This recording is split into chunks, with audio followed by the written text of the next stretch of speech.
আশা করা যায়? এই স্কুল আর এই কলেজে পড়ে, এই স্কুল আর এই কলেজে এই শিক্ষা ব্যবস্থায় পড়ে এখন যারা কিছুটা দিনদার আছেন, আপনারা যারা দিনদার আছেন, আমাদের ডাক্তার সাহেব দিনদার, আমাদের শহীদ ভাই দিনদার, আমাদের এই ভাইরা দিনদার, আপনারা যারা দিনের সাথে আছেন, প্রশ্ন, আপনারা এই শিক্ষা কারিকুলামে পড়ে এই দিন কেন কিভাবে শিখলেন? না না, ওই শিক্ষা কারিকুলামে বরকত নয়, এটাও এই মাদ্রাসায় পড়ুয়া ওলামায়ে উম্মতের বরকত হয়েছে। বাস্তব না বাস্তব বলেন? আপনারা কি ওই কারিকুলাম থেকে আসছেন না ওলামায়ে কেরামের সোহবতে আসছেন? ডাক্তার সাহেব বলেন, ওলামায়ে কেরামের সোহবতে না ওই শিক্ষা কারিকুলাম থেকে? জাকির সাহেব বলেন, ওলামায়ে কেরামের সোহবতে না শিক্ষা কারিকুলাম থেকে? এবার ওলামায়ে কেরাম কোত্থেকে আসছে? মাদ্রাসা থেকে। ওলামায়ে কেরাম কোত্থেকে আসছে? মাদ্রাসা থেকে। তাহলে এটা শতসিদ্ধ কথা, এটাই সুস্পষ্ট কথা, মাদ্রাসা থেকে যে যত দূরে, দিন থেকে সে তত দূরে, ইসলাম থেকে সে তত দূরে। কি হয়? এবার আপনি সিদ্ধান্ত নেন, আপনার ছেলে মেয়েকে আপনি কি করবেন, আপনি সিদ্ধান্ত নিতে হবে। কি খেয়াল বলেন, কি খেয়াল? আরো জোরে বলেন। না, কলিজায় হাত দিয়ে বলেন, আল্লাহর সাথে চুক্তি করেন, আল্লাহর সাথে চুক্তি করেন যে আমার যাদের ছেলে মেয়ে আছে, আমরা আমাদের ছেলে মেয়েদেরকে দিন শিখাবোই শিখাবো। বলেন ইনশাআল্লাহ, বলেন ইনশাআল্লাহ। শুধু ছেলেকে শিখাবেন না মেয়েকে শিখাবেন? বলেন শুধু ছেলেকে না মেয়েকে? আচ্ছা, ছেলেকে দিন শেখানো বেশি জরুরি না মেয়েকে দিন শেখানো বেশি জরুরি? আচ্ছা, একটা মেয়ে দ্বারা গুনাহের সম্ভাবনা বেশি হয় না একটা ছেলের দ্বারা গুনাহের সম্ভাবনা বেশি হয়? আচ্ছা, একটা ছেলে যদি জিন্সের প্যান্ট পরে, জিন্সের শার্ট গায়ে দিয়া মোটরসাইকেল চালায় কক্সবাজার যায়, ওর দিকে মোটামুটি কতজন তাকায় তাকায় গুনাহ করছে? মনে হয় বুঝেন নাই। এবার একটা ওর পেছনে যদি একটা মেয়ে বসে হাফ প্যান্ট পরে, আর এবার বলুন তো দেখি গুনাহ হওয়ার সম্ভাবনা কত? কত? তাহলে এক ছেলে দিয়ে গুনাহ হওয়ার সম্ভাবনা কত? অল্প। একটা মেয়ে দিয়ে গুনাহ হওয়ার সম্ভাবনা কত? কত গুণ বেশি? 100 গুণ। আরে কোটি কোটি গুণ বেশি, কোটি কোটি গুণে বেশি। তা আমি বলি যে একটা মেয়ে দিয়ে যদি গুনাহ হওয়ার সম্ভাবনা কোটি কোটি গুণে বেশি হয়, তাহলে মেয়েকে দিন শিখানো এক ছেলের মোকাবেলায় কোটি কোটি গুণে বেশি। কি মনে হচ্ছে আপনাদের কাছে? বলেন, ছেলেকে দিন শিখানো জরুরি না জরুরি না? জরুরি। ছেলেকে দিন শিখানো জরুরি না জরুরি না? এবার মেয়েকে দিন শিখানো কত গুণে বেশি জরুরি? এই কথাটা শহীদ ভাইদের বুঝাইতে আমার এত বছর লাগছে। এই গ্রামের মেয়েরা যদি আপনার হাসরের মধ্যে আপনার গরিবান ধরে, আপনার কলার ধরে, আপনি ছেলেদের জন্য করলেন, আমাদের জন্য করলেন না কেন? উত্তর দেন, উত্তর রেডি করেন। মনে হয় বুঝাতে পারলাম না। কবে থেকে শুরু করবেন এখানে কাজ বলেন? ইনশাআল্লাহ। শিক্ষিকা অলরেডি নিয়োগ দেওয়া হয়ে গেছে, আলহামদুলিল্লাহ বলেন আলহামদুলিল্লাহ। এটা আমাদের এক তাহারিক তুলছি, আমরা একটা তাহারিক তুলছি। ইনশাআল্লাহ এদেশে গ্রামে গ্রামে মাদ্রাসা হবে ইনশাআল্লাহ। বলেন ইনশাআল্লাহ, বলেন ইনশাআল্লাহ।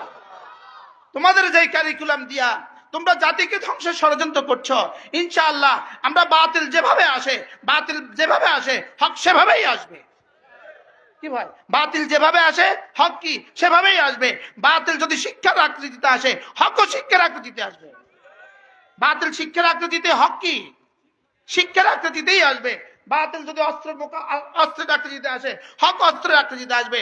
বাতিল বক্তৃতার মোকাবেলা আসে, বক্তৃতার আকৃতিতে আসে, হক বক্তৃতার আকৃতিতে আসবে। কি হয়? বাতিল যদি ব্যালট দিয়ে আসে, হক ব্যালট দিয়ে আসবে। যাও এবার জি কয় না, আবার বলেন।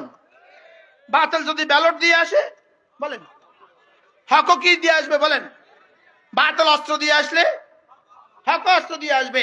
বাতিল যদি এবার শিক্ষা কারিকুলাম দিয়ে আসে, তাহলে হক কি দিয়ে আসবে? বলেন শিক্ষা কারিকুলাম দিয়ে আসবে। এই জন্য চলেন নিয়ত করি ইনশাআল্লাহ আমরা আমাদের ছেলেকেও দিন শিখাবো, আমরা আমাদের মেয়েকেও দিন শিখাবো। স্কুলে, প্রাইমারি স্কুলে কোটি কোটি ডলার বরাদ্দ দিয়ে গানের শিক্ষক নিয়োগ দেওয়ার চিন্তা ভাবনা করে একরকম ফাইনাল করে ফেলেছে, আপাতত একটু স্থগিত রেখেছে, দেখি মৌলবীরা কি কয়। এটা ফাইনাল, লেকিন আপাতত একটু কি দেখছে, একটু একটু হালকা একটু স্থগিত রাখ, 2-1 মাসের লেগে স্থগিত রাখ। এদুর করছে আর কি। এরা যেটা জীবনে কখনোই প্রয়োজন নাই, যেই গান এক নারীর জীবনে কখনোই প্রয়োজন নাই, যেই কি বলে আমার সোনার বাংলা এক নারীর জীবনে কখনোই প্রয়োজন নাই, সারেগামা পাদানিশা এক নারীর জীবনে জীবনে কখনোই প্রয়োজন নাই, ছেলের জীবনে কখনোই প্রয়োজন নাই। সেটা শিখাবার জন্য কোটি কোটি ডলার বরাদ্দ দিয়ে তুমি শিক্ষক নিয়োগ দিতে গেলে কেন? আর যেই সূরা ফাতিহা প্রতিদিন 32 বার পড়া দরকার, সেটার জন্য শিক্ষক নিয়োগ দিতে ভুলে গেলে কেন? কি হয়? আচ্ছা, আকলকে তো জিজ্ঞেস করেন, আকলকে, বিবেককে তো জিজ্ঞেস করেন, যেটার কোনো প্রয়োজন নাই সেটার জন্য শিক্ষক দিতে হবে কেন? আমি তো বুঝাতে পারতেছি না। যেটা কোনো প্রয়োজন নাই, এটা মাথা নষ্ট না? মাথা নষ্ট ন, মাথা বিক্রি করে ফেলেছে পশ্চিমাদের কাছে। এরা বিকৃত, এরা বিক্রি হয়ে গেছে। বলেন এরা কি হয়ে গেছে? বলেন এরা কি হয়ে গেছে? বলেন এরা বিক্রি হয়ে গেছে, এরা বিক্রি হয়ে গেছে, এরা বিক্রি হয়ে গেছে আমার সমাজকে ধ্বংসের জন্য, আমাদের সন্তানদেরকে ধ্বংসের জন্য, আমাদের আগামী প্রজন্মকে ধ্বংসের জন্য এরা বিক্রি হয়ে গেছে। ওদের শিখানো পথে এরা চলে। এই জন্য আমরা সিদ্ধান্ত নিব, যতক্ষণ আল্লাহ আমাদের এই ধমনীতে প্রাণ রাখে, যতক্ষণ আমাদেরকে আল্লাহ তাআলা শক্তি দেয়, যতক্ষণ আমাদের শেষ স্বাধীনতাটুকু আছে, আমরা আমাদের সন্তানদেরকে দ্বীন শিখাবো। বলেন ইনশাআল্লাহ, বলেন ইনশাআল্লাহ।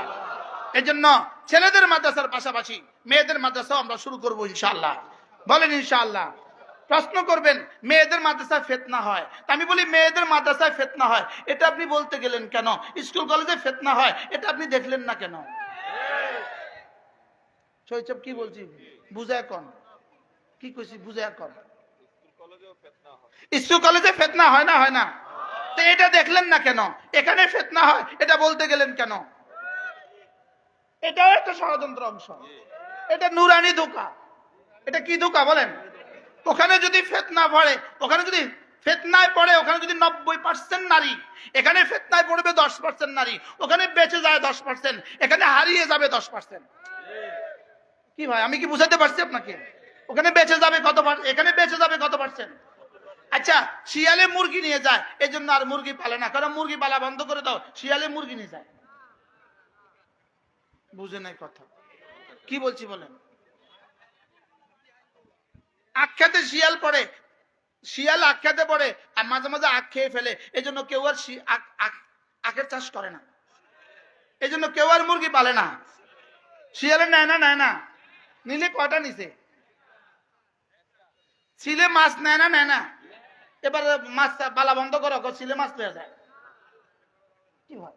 তাহলে বালিকা মাদ্রাসা করে যদি কিছু ফিতনা হয়েও যায়, নারী আর মানুষ হিসাবে কিছু ফিতনা হইতেও পারে, কিছু ফিতনা হইতেও পারে, কিছু ফিতনা হলে 1% ফিতনা হবে, আরে 2% হয়ে যাক, আরে 10% হয়ে যাক, আরে 50% হয়ে যাক, বাকি 50% বেঁচে যাবে।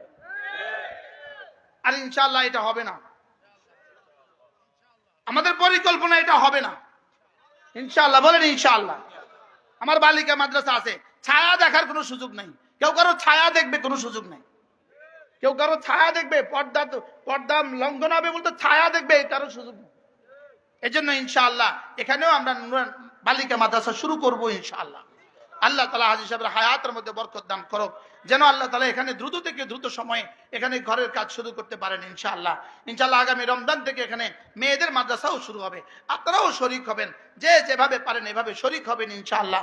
আল্লাহ তাআলা যেন এই সমাজের প্রতিটা নারী আর পুরুষকে দিন দিয়ে দেয়, টেকনোলজিতে তুলিয়া। আলহামদুলিল্লাহ আমরা নতুন প্রযুক্তি শুরু করছি, নতুন প্ল্যান শুরু করছি আলহামদুলিল্লাহ। যেমন আমি আমার মাদ্রাসার ইউনিয়নের প্রত্যেকটা মসজিদে ইনশাআল্লাহ আমরা মক্তব চালু করব।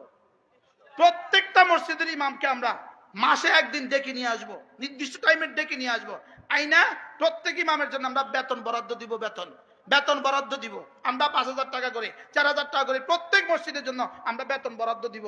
ওই ইমাম আমাদের টাকায় ওখানে মক্তব পড়াবে, আমরা সিলেবাস দিব ইনশাআল্লাহ, আমরা সিলেবাস দিব। এই জন্য ট্রেনিং এর প্রয়োজন।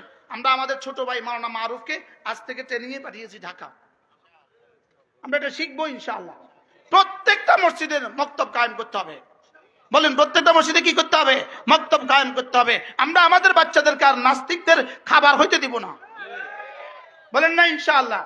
সে ডাক্তার হবে, সে আস্তিক ডাক্তার হবে, সে ইঞ্জিনিয়ার হবে, আস্তিক ইঞ্জিনিয়ার হবে, নাস্তিক ডাক্তার হবে না, নাস্তিক ইঞ্জিনিয়ার হবে না, নাস্তিক প্রফেসর হবে না, নাস্তিক রাজনীতিবিদ হবে না। এজন্য আমরা প্ল্যান করবো ইনশাআল্লাহ। বলেন ইনশাআল্লাহ। শহীদ সাহেব শুরু করে দিবেন ইনশাআল্লাহ। দারুল দেওবন্দের মুহতামিম হযরত মাওলানা আবুল কাসেম নোমানী দামাত বারাকাতুম পুরা বাংলাদেশীদের জন্য, পুরা বিশ্বের জন্য নতুন একটা পয়গাম দিয়েছেন। তিনি বলেছেন প্রত্যেকটা মাদ্রাসা যেন তার মোট আয়ের 10% টাকা শুধু উম্মতের মক্তবের জন্য বরাদ্দ দিয়ে দেয়। সুবহানাল্লাহ। প্রত্যেকটা মসজিদে মক্তব কায়েম হবে ইনশাআল্লাহ। বলেন ইনশাআল্লাহ, বলেন ইনশাআল্লাহ। প্রত্যেক ইমাম মক্তব পড়াইতেই হবে। আপনারা শুনে থাকবেন, এই আমাদের নোয়াখালী ইসলামিয়া মাদ্রাসার হেড মুহাদ্দিস হযরত মাওলানা নাসির আহমদ, হ্যাঁ হুজুর নাম কি ছিল? নাসির আহমদ সাহেব হুজুর জীবনের শেষ বেলাতেও তিনি